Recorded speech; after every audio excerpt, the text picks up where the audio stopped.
What's up, everybody? Welcome to Fanatically Speaking. I'm Kent. I'm Log Off. I'm the Log Off legend. And we're here to say everything that every fan is thinking, but louder and probably a little crazier. Get ready. This is Fanatically Speaking with Kent and Log Off. You know what's funny? Like, I'm not a social media hater. I'm a social media hater. You know what I mean? Yeah. Like, I don't want people to think that I get on the internet and start hating people on social media. That's not what I do. The first half was absolutely horrible. You know, just inept offense, inept defense, special teams, you name it. I'm going to turn into Oprah. Why were you so angry? He sucks this season. This game, whatever's going on, right? And the very next pitch, guess what they do? They double homer. And he's like, told you, Dad. Why are you always knocking down people? You got the highs and the lows. Yeah. So I do that. You need the highs and the lows. And so I do that. Yeah. But I'm trying to be the voice of reason here. I am what I am.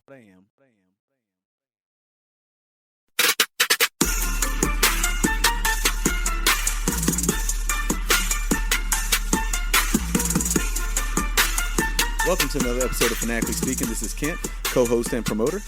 Yes, and I am the Log Off legend, the social media hater. I am the co-host and producer of the show. All right, we'll shift to the NFL here, do a little bit of NFL news. What do you think the most surprising? I think the most surprising to me has to be just sort of the Ravens' struggles. Yeah. You got Lamar Jackson, who is, MVP caliber player every year, and to see them struggle like this early in the season, they're competitive in games, which I think is what's a little disheartening. Like, you feel like they're in every single game that they have. Obviously, Derrick Henry, fumbling the ball the way that he has is so uncharacteristic. But for them to be one of those top contending teams in the AFC and to see them kind of fall by the wayside, and for really not to have any clear, defined answer as to why. It's just bad things happening to him, and people kind of want to point the finger, and that's what happens when things go wrong. You got to blame somebody, of course, right? And you can start at the top, but Harbaugh's not out there. He's calling good plays. The team is competitive. It's so much going on within that locker room. It stinks, and that's probably the most disappointing to me so far. Yeah. Because I wanted them to do well. I like to see them in the playoffs. I want to see him kind of get over the hump and become just like elevate himself to that next level of an elite quarterback that we know he is. We know he's got the talent. Yeah. But we just have to see him actually perform and do it. We've seen Josh Allen get over the hump. We've seen Joe Burrow get over the hump. So, and obviously Mahomes and Hurts. So he's in that class. Yeah. So we just wanted to see him kind of, get his, earn his stripes the same way all those other guys did. Yeah, he's but Josh Allen, I put him and Lamar Jackson both, right? They have to get past Mahomes first. That's number one. Now, they're both going to be MVP conversation every year, but just sticking to the Ravens, their defense has not played well. Obviously the fumbles. But the Ravens do not, it's not the end of the world in September that they are just struggling, right? Yes. As I mentioned before, the first month of the season's like preseason for the NFL. Don't overreact that first month or early on in the season, right? Let's let that season marinate. But we are talking about right now what's surprising, and that is definitely a disappointment to see the Ravens struggle. And hopefully they can get back on it. I think they will. It's kind of the ebbs and flows of the NFL season. And again, I thought that coming into this year, like this could have been their year. We saw the Chiefs struggle, in the Super Bowl. And clearly, they've had some struggles coming into this season. Yep. The Bills are going to be the Bills. Burrow injured, so it's like when's going to be a better time for you than right now? So it's super. And they do have a chance to turn around. It's a long season, and I know everyone. Every week's important in the NFL. That's true. But we have a listener who is a huge Ravens fan, and I told him I was going to say this. He wants to drag Derrick Henry. He wants to. I will not. No. I refuse. He's been a fantastic, dominant player. He took a pay cut to go and play for the Ravens, and this is overlooked. Do you remember what his stats were last year? He was right on Saquon's heels. Yeah. Just getting yards per game. He was a workhorse. He's having a bad stretch. And we're not going to do the thing where the guy who's suffering the most right now, he's done so much for you, can't use that as a chance to take that guy out right now. He's still a killer. We know that guy. He's been like that since high school. So you have to give that guy some room to breathe, let him get his legs back under him, and get back to the player that we know he is. Yeah, I mean, he's having timely fumbles, but like I brought up, the defense has not played well. They've got to get better. But the good thing about the Ravens is they've got a good mix of young and veterans, young players, veterans. They got a really good mix. Obviously, a good head coach, Super Bowl winning head coach. And again, I think they'll be fine. And again, the AFC is, again, it's the Chiefs until you knock them out. The Bills will be there. The Ravens will be there. That's it. Got it. Somebody else may sneak in. I got to see it first. But until then, those three are, no matter what, they're going to be the contenders to make it to the Super Bowl. Okay, so let's take the Eagles totally out of the equation. Yes. What's most surprising to you in the NFC? The NFC, I think you got to look at the NFC West. Okay. Because they've got multiple teams that you don't know what's going to happen, right? We know the Rams are good, but, and they've been there, quarterback, coach. The 49ers we know are good, but they are battling injuries, right? Bosa done for the season. They got receiver injuries. Not even going to list them, right? Purdy has been injured, so he'll be back soon. So it's just for them to be playing well within the division. By the way, a lot of division games early, and I don't like that. And that's another conversation because again, back to the first month of the season, teams getting their footing. I don't want to see divisional games. Let them get their footing and then get those rivalries going, so we can get to see the best from both teams when they play. Seahawks, again, Sam Darnold.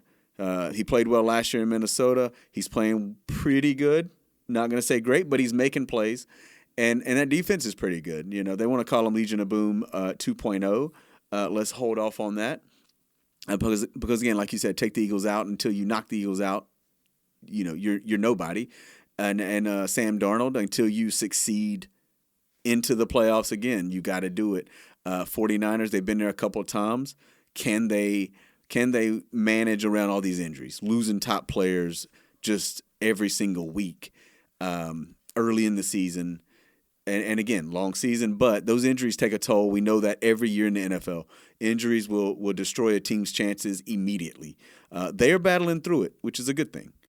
It's really, I think, out of the entire NFC, it is truly a 4-team race probably throughout the season.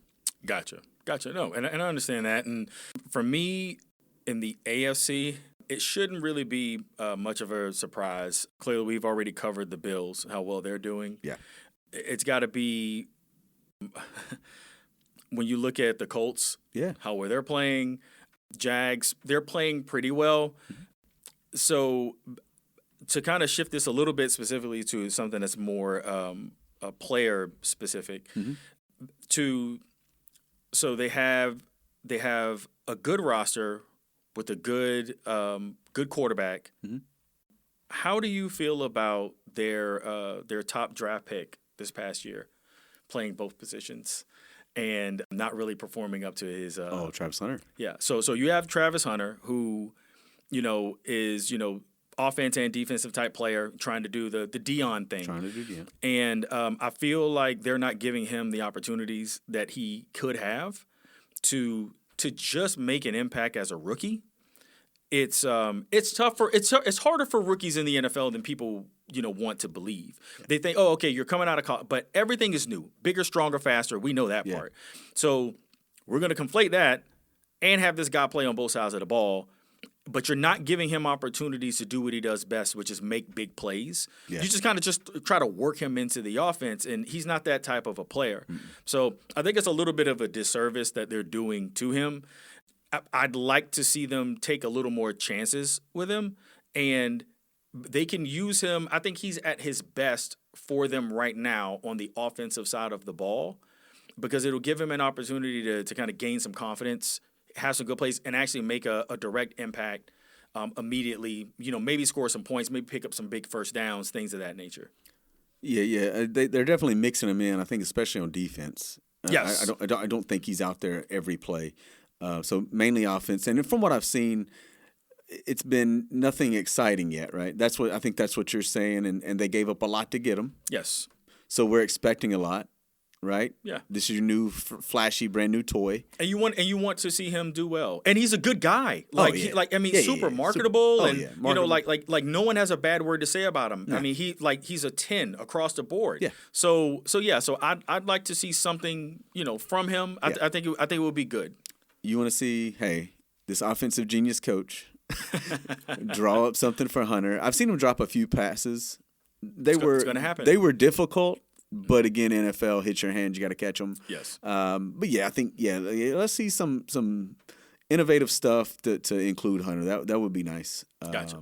No, I totally. I want to stick to the AFC South though. Okay. Because surprisingly, Houston Texans not playing well, cutting C.J. Gardner-Johnson. And again, maybe locker room issues. That's what we're hearing. So it's really surprising. And you know this. I picked them to go to the Super Bowl. Wow. and that's based off of, they played, I think last year, they play these teams in the playoffs really tough. They come out, they beat the Chargers. They played the Chiefs tough. And you think they're rising, right? Young coach, young quarterback. They got weapons, good defense. So when you talk about the Colts and the Jags, the Titans don't even matter yet, right? They have their own issues building up a young team, young coach again, but they're out of the conversation here. The Colts are surprising. The Colts are like doing what I thought the Texans would do, and the Texans are they just can't find it early on, and that's surprising because they've had success early as that group has been together, the quarterback Stroud and the coach DeMeco Ryans. So for them to be struggling as bad as they are is truly surprising. And, I guess they're like you said, you got to point somebody. And early on, they pointed at C.J. Gardner-Johnson, Super Bowl champion. Mm-hmm. But, can they turn it around and make the playoffs? Can they catch the Colts?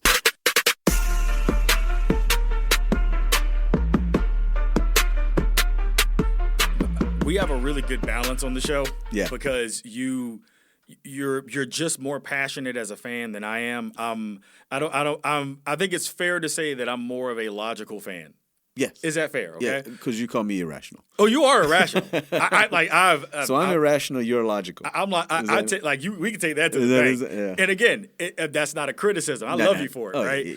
But we are not the same. We are not. However, it's my number one. It's the number one thing that I hate when it comes to sports fandom, and that's the rush to take someone's head off. Straight to the guillotine, this guy's got to go. This guy is the problem. And there's been many instances where, someone gets cut, someone, gets bashed in the media, someone gets fired, and then more details start to come out, and it's like, that guy really didn't get a fair shake. So I want to kind of make sure that we keep a lid on that type of talk. And it's hard because I know the internet is undefeated, and everyone online, the second something happens, it's like, who do we blame? Yeah. Got to take somebody out. In these instances, I just don't want finger pointing. No. To kind of take over like it typically does. Look, I'm trying to empty a swimming pool with a tiny cup of water. If I understand that, just one cup at a time.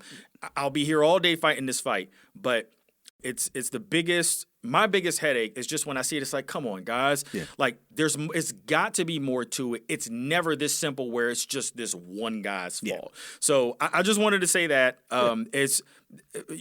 People can have their opinions on it, their thoughts on it. That's clear. That's fine. But for me, I want to slow down on the rushes to judgment. Oh, for sure. And again, normally especially in not just football. I think any sports team, Correct. When there's problems, it is not just one guy. Yes. Yeah, because again, you got to be in sync all together. Coaches, players, the whole system, everybody buying in. Ownership, front office. Everything. Yeah. Everybody's got to be on the same page. Yeah. And that's if you're winning, it's everybody, and when you're losing, it's everybody.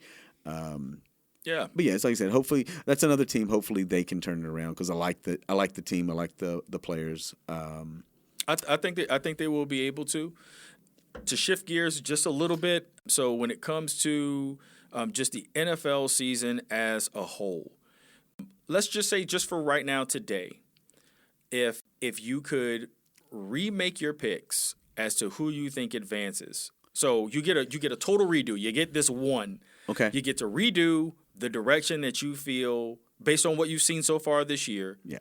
Who goes where? Who do you have coming out of the AFC? Who do you have coming out of the NFC? One team. Right now, I mean, I think Buffalo Bills are coming out of the AFC. Okay.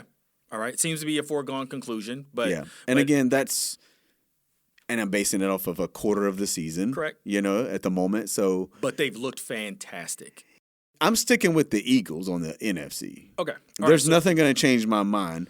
Okay. A great man once said, to be the man, you got to beat the man.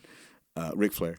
So, and that's how I feel. And I feel that way in the AFC too. And it dang well could be the Chiefs again. Mm-hmm. But at the moment, I would change. Yeah, obviously not the Texans. But I believe that the Bills have the complete team chemistry to get to that. To get to the Super Bowl. Okay. All right. So obviously I can understand that from the Eagles. For me, I would shift it a little bit, and I would say a team that has a surprising opportunity to advance is actually two. I'm going to go with the Bucs. Okay. The Buccaneers, and I'm going to go with the Packers. Okay. Because those are two well-coached, well-balanced veteran teams. Okay, mm-hmm. So I know when you think about the Bucs, obviously Baker, he's traveled a lot. He's been to multiple places, and he's had enough opportunities to show improve himself as a player. He's got more game-winning scenarios in the NFL this year. He showed that even though this team is tough, that his team has played in some tough games. He has the ability to go and get a win. And earn a win. Yep.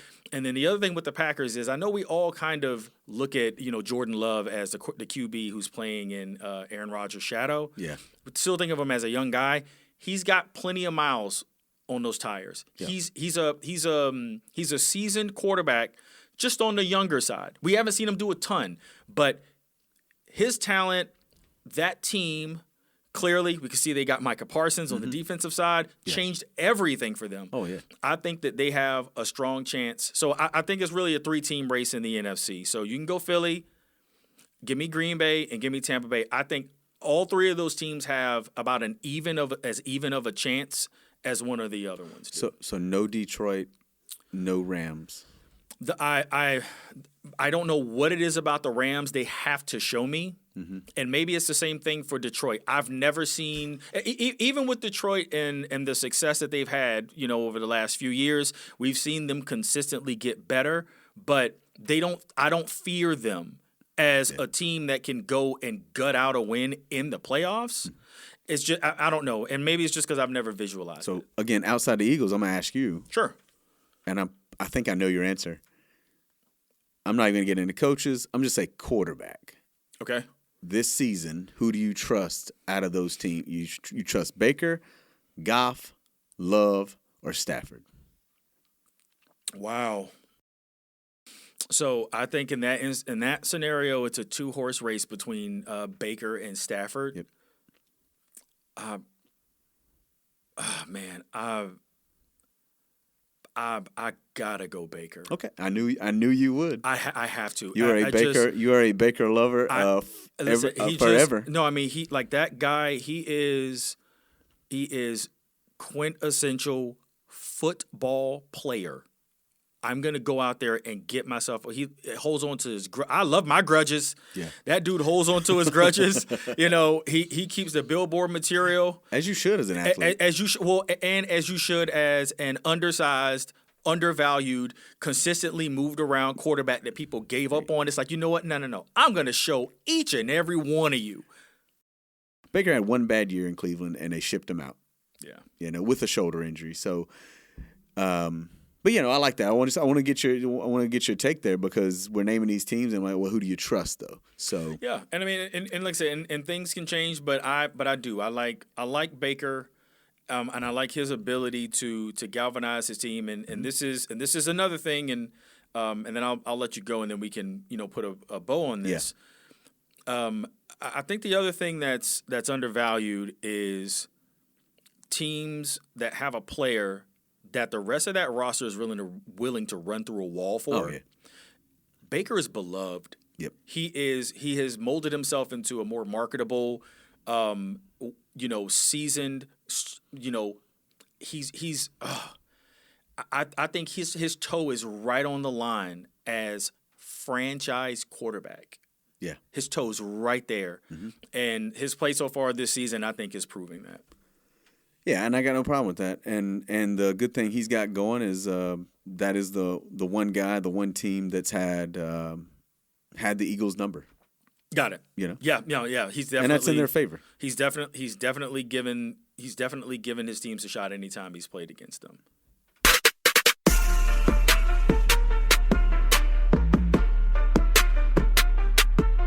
All right, so we're going to get into that fun random topic.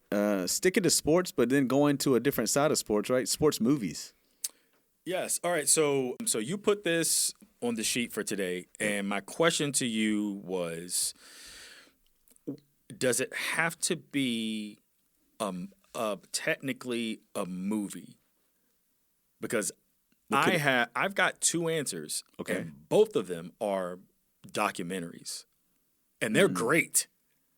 But they're documentaries. So I guess, is a documentary a movie? Are we gonna play this game? Like it's a hot dog and sandwich? I don't know, man. That's a really that's a tough one. I mean, because I think a documentary is a documentary. But documentaries are when they're long. But documentaries are, and I know a lot of people, especially younger listeners, are going to think, "Oh, documentaries are just those things that are on Netflix." No, documentaries used to be in movie theaters too. You're right. Yep. Right. Yeah. So I mean, it's up to you. I'll follow your lead here, but I will tell you, both of my answers are documentaries, and they are fantastic. Yeah. So okay. I'm just let's see what you got. I'm curious what you got to say. So I'm going to stick to movies. Okay. And I'm going to stick to like 3. Right. Now, what I was thinking about was I think people look at sports movies and they think, I'm not even going to get into the genre, right? I mean, you got so many, right? You got the serious, all these things. The drama, the Blind Side. Yeah, I mean, there's all kinds. But I think, and it's funny that I picked 3 and they're 3 different sports. Okay. And so you got, when you talk about football movies, if you don't say Remember the Titans, that's a tough one to say that's not a great movie and one of the best sports movies ever. Okay. Denzel, can't go wrong. Got it. Good story, can't go wrong. I think the whole football portion of the movie too was well done. Good serious topic. There was the comedy in it, right? His daughter, the other coach's daughter. Again, I don't know anybody who doesn't say Remember the Titans, right? Feel good movie. The other one is my basketball is White Men Can't Jump. Oh, that's a really good one. No, I like that. You can argue with me about all these other ones. Yeah. White Men Can't Jump, the best basketball movie ever. I don't hear anyone else quoting other movies besides that one. Basketball when it comes movies. Basketball, yeah. Basketball movies, we quoted it the other. I think we're going to quote it on this show. Got it. So, classic. I can watch it over and over again. Not the remake. I don't believe in remaking classics. Okay. Whether it be a TV show, you made a movie into a TV show, or whatever. And there's been some really bad ones there. My baseball is Major League. Okay. Once again, when movies are quotable, classic, shown on TV, and when it's on, this is my thing. When movies are on TV, replays, and you can't stop you stop the remote on that movie, you know it's the top, right? Okay. And Major League is just a really, really good movie. Again, classic. Second one's really good too. but there's a lot of directions you could go there too. I mean, you got The Sandlot, you got Moneyball. Again, different takes, different types of movies. All good movies, but I don't know how you can't go wrong with Major League. A lot of characters in it. Major League, and they also made 47 of those movies. So it's got some longevity. Yes. I was gonna stick with my 2, but I'm gonna throw in the baseball one that I had you just mentioned. Yeah. The Sandlot is a classic. Yeah. It is timeless. Yep. Anyone who is a child, anyone who loves baseball, has any affinity for baseball. It has a. You talk about quotable movies. You're talking about a movie that people to this day. You're killing me, Smalls. Like it still sticks with any. It's going to stick with any baseball story as the decades go on. And I've seen some things recently where they kind of like tried to revisit, like, where's the cast now? Yeah. What are they doing now? Like, so The Sandlot is one of those things that resonates in terms of really great sports movies. So. You mentioned your basketball pick. Yeah. White Men Can't Jump. I understand it's a classic. Okay. Above the Rim is underrated. Mm-hmm. Yeah, I mean it was starring Tupac. Yeah. Marlon Wayans, Dwayne Martin, Bernie Mac. Yeah. Right. You have the mystique of Leon. As it was a ensemble cast. Great movie beginning to end. Fantastic story. These are older movies, of course. There's not a lot of classic recent movies. No. Above the Rim is a fantastic basketball movie to me. But my 2 with a bullet. Have you ever seen Hoop Dreams, sir? Yes. Okay. So if anyone, it was an HBO done documentary, Hoop Dreams. It is worth the time, people. Please, if you've never seen Hoop Dreams, I think it's something that you need to go back and watch. It was something that actually premiered at the Sundance Film Festival before it was really a thing. It goes over teenagers who are trying their hardest to escape, desolate situations. They get shipped to private schools, and they're trying to find ways to college and to eventually make it to the NBA. I'm not going to, spoil the story for you, but it's fantastic storytelling that involves real, actual people, yes. which I think is why it resonates with me. Okay. And for my football pick, it is the best cinema I've ever watched. Out of anything I've ever watched in my life, I've never seen anything better than OJ Made in America. Oh, no, yeah. It was incredible. Yeah. As an athlete that people... It was amazing the things that I did not know about an athlete who was that massive. Clearly, there were some things that we all knew, okay? We knew about the trial. We knew about the we knew all those things. But there was so much that preceded that actually made him into that person that, was sitting on trial next to Johnny Cochran. And the long documentary, very long, but super watchable where you can watch it in parts. Fantastically done. The information that they were able to gather, and they were able to get this information while OJ was still alive. Yeah. Okay, so just something to keep in mind.